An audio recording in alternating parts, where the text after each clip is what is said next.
ইউটিউবে একটা চ্যানেল তৈরি করতে গেলে আপনাকে প্রথম যে স্টেপটা পার করতে হবে সেটা হচ্ছে আপনার ইউটিউবের চ্যানেল নেম। আপনার চ্যানেল নেম কী দিবেন সেটা জানার আগে আপনাকে জানতে হবে চ্যানেল নেম আসলে কতটা গুরুত্বপূর্ণ। ছোট্ট একটু উদাহরণ দিচ্ছি। আপনি ইউটিউবের সার্চ বারে গিয়ে আমার চ্যানেলের নামটা লিখে সার্চ করুন ড্রিম ডিকে টেক।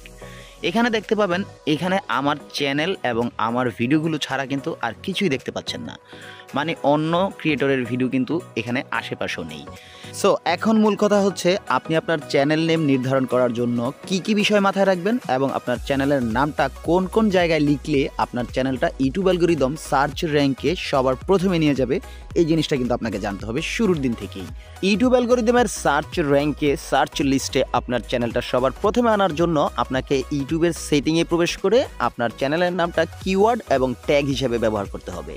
সম্পূর্ণ প্রসেসটা কমপ্লিট করার জন্য আপনাকে যে কোনো একটা ব্রাউজার ওপেন করে নিতে হবে। আমরা এখান থেকে গুগল ক্রোম ব্রাউজারটাকে ওপেন করে নিলাম।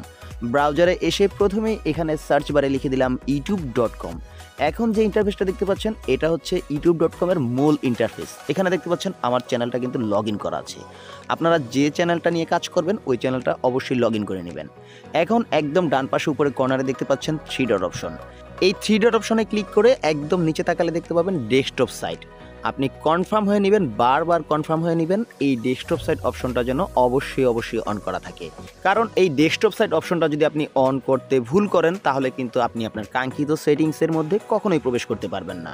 সো এখান থেকে ডেস্কটপ সাইট অপশনটা অন করা। এখন কিন্তু আমরা দেখতে পাচ্ছি আমাদের স্ক্রিনটা কিন্তু একদম ডেস্কটপ কম্পিউটারের মতো দেখা যাচ্ছে। এখন আমাদের ইউটিউবের যে আইকনটা আছে, মানে আমাদের প্রোফাইলের চ্যানেলের যে আইকনটা আছে, এখানে আমরা একটা ক্লিক করে দিব। একটু জুম করে নিচ্ছি। এই আইকনটাতে ক্লিক করলে এখানে দেখতে পাচ্ছেন পপ আপ মেনুতে ইউটিউব স্টুডিও একটা অপশন। এখন আমরা এই ইউটিউব স্টুডিওতে প্রবেশ করব। এখন একটা কথা হচ্ছে, আপনি যদি আপনার মোবাইলে ইউটিউব স্টুডিও অ্যাপসটা ইনস্টল করা থাকে তাহলে কিন্তু আপনি এখান থেকে ক্লিক করলে আপনাকে ইউটিউব স্টুডিও অ্যাপসের মধ্যে নিয়ে যাওয়া হবে। সো আপনি এখান থেকে কি করবেন, ইউটিউব স্টুডিও এই লেখাটার উপর হোল্ড করে ধরে রাখবেন। তাহলে দেখতে পাবেন একটা পপ আপ মেনু চলে আসছে। এখানে দেখতে পাচ্ছেন ওপেন ট্যাব ইন গ্রুপ, এখানে একটা ক্লিক করে দিবেন। তাহলেই দেখতে পাবেন নতুন একটা ট্যাব আকারে কিন্তু ইউটিউব স্টুডিওটা ওপেন হয়েছে। আমরা যদি এখানে ক্লিক করি তাহলে দেখতে পাচ্ছেন ইউটিউব স্টুডিওর যে ডেস্কটপ ভার্সন ইন্টারফেসটা এটা কিন্তু এখানে দেখানো হচ্ছে।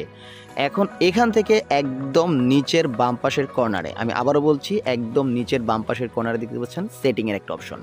এই একটু জুম করে নেবেন, একটু জুম করলে জিনিসটা আরও ক্লিয়ার দেখা যাবে। এই সেটিংয়ের মধ্যে একটা ক্লিক করবেন। এখন কিন্তু দেখতে পাচ্ছেন আমরা ইউটিউব স্টুডিওর সেটিংয়ের মধ্যে আছি, মানে আপনি আপনার চ্যানেলের যে মূল সেটিংসটা এখানে কিন্তু আছেন। আমি যদি এটাকে একটু জুম করি তাহলে কিন্তু এরকম একটা ইন্টারফেস দেখতে পাবেন। এখান থেকে আপনি প্রথমে এই চ্যানেল অপশনে একটা ক্লিক করে দিবেন। এখন এখানে দেখতে পাচ্ছেন 3টা অপশন। এখান থেকে এই বেসিক ইনফোতে ক্লিক করলে দেখতে পাবেন নিচে কিন্তু একটা লেখা আছে কিওয়ার্ড। এই কিওয়ার্ডের ঘরে আপনি আপনার চ্যানেল নেমটাকে বিভিন্ন অ্যাঙ্গেলে কিন্তু লিখে দিতে হবে। এখানে দেখতে পাচ্ছেন আমার চ্যানেলের নাম যেহেতু ড্রিম ডিকে টেক, এখানে আমি ড্রিম ডিকে টেকটাকে সম্পূর্ণ একবার লিখেছি, তারপর আবার ড্রিম লিখেছি, তারপর আবার ডিকে লিখেছি, আবার টেক লিখেছি। এভাবে আপনি আপনার ভিডিও রিলেটেড কিওয়ার্ডগুলোকেও কিন্তু এখানে আপনি সেট করে দিবেন। এর ফলে আপনার দর্শক যখন আপনার চ্যানেলটা লিখে সার্চ করবে, মানে আপনার চ্যানেলের নামটা লিখে সার্চ করবে, তখন কিন্তু আপনার চ্যানেলটা সবার আগে দেখতে পাবেন। এখন আবার এখানে তাকালে দেখতে পাবেন আপলোড ডিফল্ট নামে একটা অপশন। এখান থেকে এই ডান পাশের সেটিংয়ে এসে একটু নিচে স্ক্রল করে গেলে দেখতে পাবেন ট্যাগ একটা অপশন। এই ট্যাগের ঘরে এসেও আপনি আপনার চ্যানেলের নামটা বিভিন্ন অ্যাঙ্গেলে লিখে দিবেন। এখানে দেখতে পাচ্ছেন আমি আমার চ্যানেলের নামটা ড্রিম ডিকে টেক একবার ছাড়া করে লিখেছি, আবার ড্রিম ডিকে টেক স্পেস ছাড়া লিখেছি। এইভাবে আপনি মাথা খাটিয়ে যদি আপনার চ্যানেলের নামটাকে ট্যাগ সেকশন এবং এই কিওয়ার্ড সেকশনে যদি উল্লেখ করে দিতে পারেন তাহলে কিন্তু ইউটিউব অ্যালগরিদম আপনার চ্যানেলটাকে এবং আপনার চ্যানেলের ভিডিওকে সার্চ র্যাঙ্কে সার্চ লিস্টে দর্শকদের সামনে নিয়ে যাবে। এবার বলি ইউটিউবের চ্যানেল নেম নির্ধারণ করার ক্ষেত্রে কি কি বিষয় আপনাকে মাথায় রাখতে হবে। প্রথমত আপনাকে একটা ইউনিক চ্যানেল নেম নির্ধারণ করতে হবে, কারণ আপনার চ্যানেলের নামে যদি অলরেডি বড় কোনো ইউটিউবারের চ্যানেল থেকে থাকে তাহলে কিন্তু আপনি কখনোই ইউটিউব থেকে কোনো প্লে বাটন পাচ্ছেন না।